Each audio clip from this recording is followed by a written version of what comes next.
Hammamiz bilamiz, Arabistonda 7-8-asrda islom dini rivojlangandan keyin butun dunyoga tarqashga boshlangan va o'sha Chorbakir degani 4 ilm peshvolari O'rta Osiyoga mana O'zbekiston hududiga kelishgan va ularni mana 4tasini, 2tasini qabri mana shu joyda yotibdi. Bu joyi yana imomlar qabristoni deydi.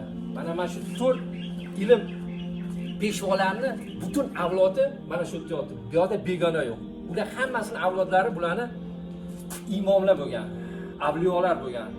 Mana bu ham bir ko'ringlar, mana shu qabrlarni ko'rayotgan qabrlar hammasi 4 ilm peshvolarning avlodlari bo'ladi. Bu yerda umuman begonani o'zi yo'q.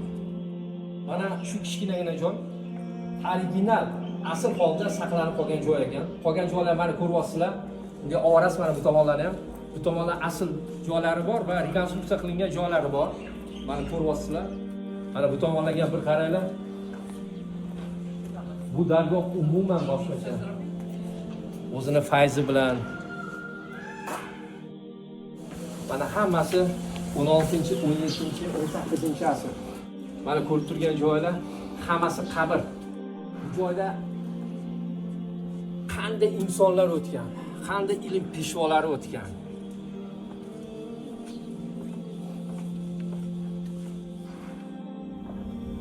Bu yerda endi gapirish hojati ham yo'q. Ko'rib turibsizlar. Eski o'sha qadimiy asl holatda saqlanib qolgan o'sha joylar. O'sha bola so'zimizga isboti bilan toshlarni mana ko'ryapsizlarmi, qabrlarni. Toshlar o'sha uni ketgan. Deyarli 1000 yildan beri turibdi.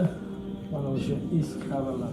Zamondoshlarim, agar kimning vaqti bo'lsa, Buxoroga albatta kelish kerak. Buxoro o'zini butun dunyoga islom dinini peshvolarni yetkazish bo'yicha O'rta Osiyoda bunday dargoh yo'q deb bilaman. Bu joyga kelish kerak, bu joylarni farzandlar bilan, yaqinlar bilan kelib ziyorat qilib, ruhimizni qandaydir oziqa oldirib, yaxshi hislatlar bilan ketishga bir ziyoratgoh deb bilaman. Shuning uchun vaqtingiz bo'lsa, albatta bu joylarga kelinglar. Hammamiz Alloh panohida bo'laylik.